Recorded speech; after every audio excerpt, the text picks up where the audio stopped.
I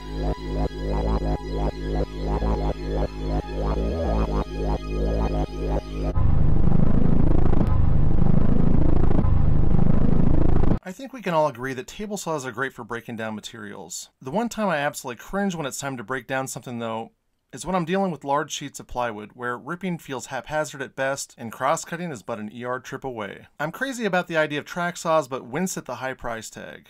Today we're going to make a 3-piece track jig that's large enough to do both the 8-foot side and the 4-foot side of a sheet of plywood, and we're going to keep the price of the materials below $50. And for those of you without a garage full of power tools, we'll limit our power tools to a drill and a circular saw.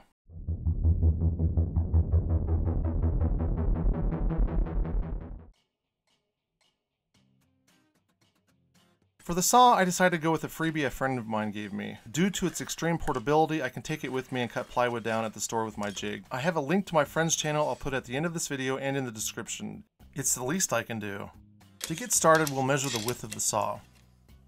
Due to strength and connectability, we're using 3/4 inch EMT conduit, which I positioned on either side of the saw. I added a couple scraps of wood on either side to make measuring easier. Because I'm adding pine 1x2s on each side, I added another 1.5 inches with the last dimensions before cutting my plywood to size.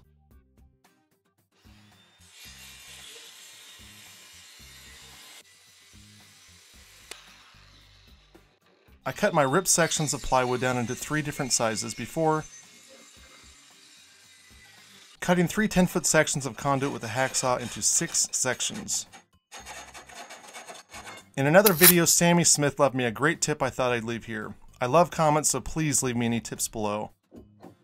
This is what I've cut so far: 6 tubes and 3 sections of plywood. I found the straightest 1x3s I could find and glued them down to the sides of the edges of the plywood. While I'm using a nail gun here, you could very easily use clamps to hold the wood together or wood screws.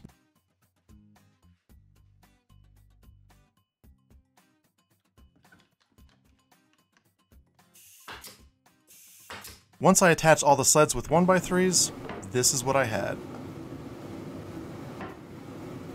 When I went to attach my conduit tubing to the sleds, I made sure that the factory edges butted up to each other. I used clamps to clamp the tubing to both the wall and down to the base before marking the exact spot where the wood and the metal touched. The first time I did this, I put screws in randomly and the tubing caused the wood to distort and not lay flat.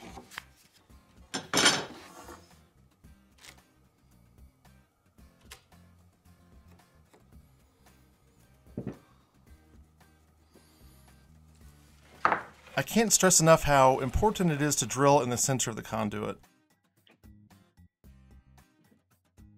Another tip I have here is to drill a hole on both ends of the 2x3s and put a screw in both holes. This seems to keep things lined up really well.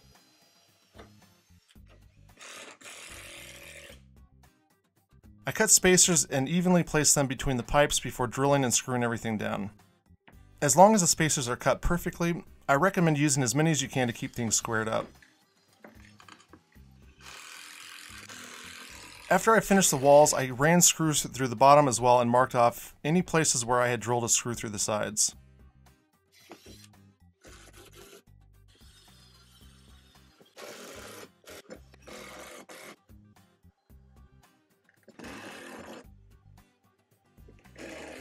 As you can see, I overlapped the pipes to the sleds to offset the load between each section. Now I need something to allow the pipes to connect. But before you think I sanded a dowel to an abnormal size to connect the pipes, I simply used a couple 5/8 inch square dowels. This made it easy to connect, but not incredibly difficult to pull apart.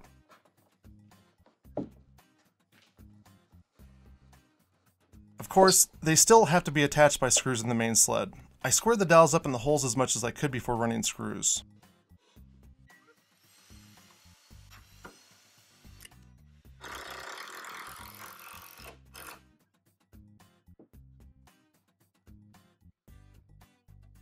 Next, I needed to connect the tubes on the sides and had a few ideas, the first being a hook and loop latch. But I really didn't feel like it was secure enough. Next, I went with a chest latch, but didn't feel like it would be sturdy enough.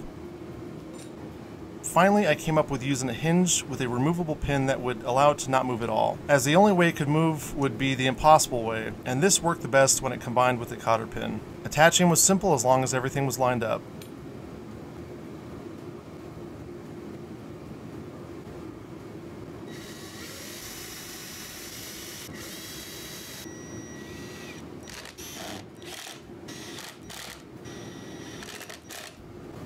Once it was set up, I simply knocked out the pin.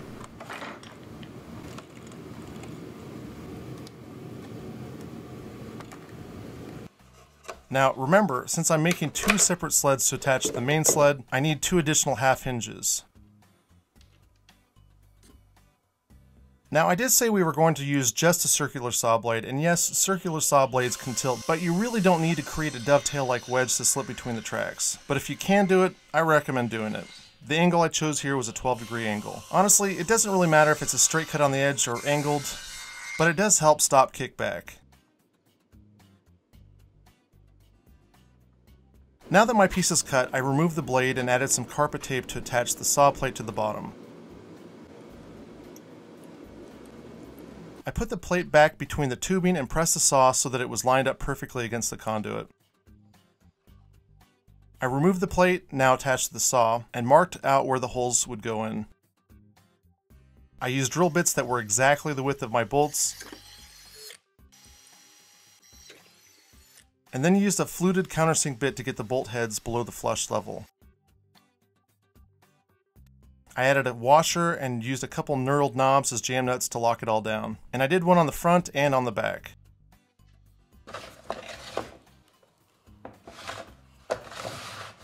Next, I added stop blocks on each of the 3 ends.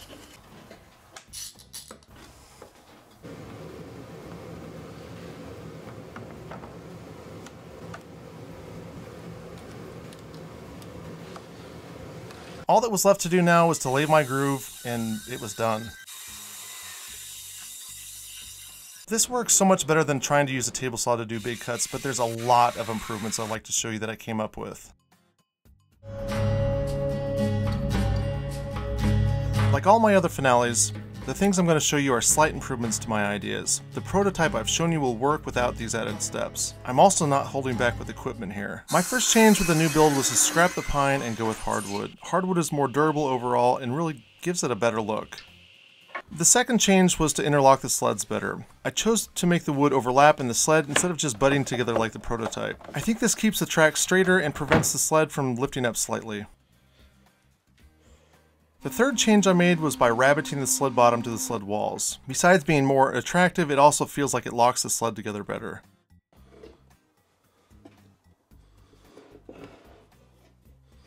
With the fourth change, I interlocked the walls with angles. The fifth change, I shortened the pipes by 1 inch and allowed the stop blocks to be glued to the side of the walls as well as to the base. I just like the idea of the walls being connected by more than just metal, and I think it gives it a better look. The sixth change, I chose to make my viewing angle easier to read as I lined my jig over a mark on my piece of plywood I'm about to cut. This isn't really necessary, but it makes it a lot easier to see the pencil mark below. The seventh change I made was more practical. While cutting 8-foot sections, I felt like the middle was more likely to move due to the long length, but I found what I think is a quick workaround by using a couple jigs to keep it straight. Because I think this is more important than the other changes, I'll show you how easy it is to build these jigs.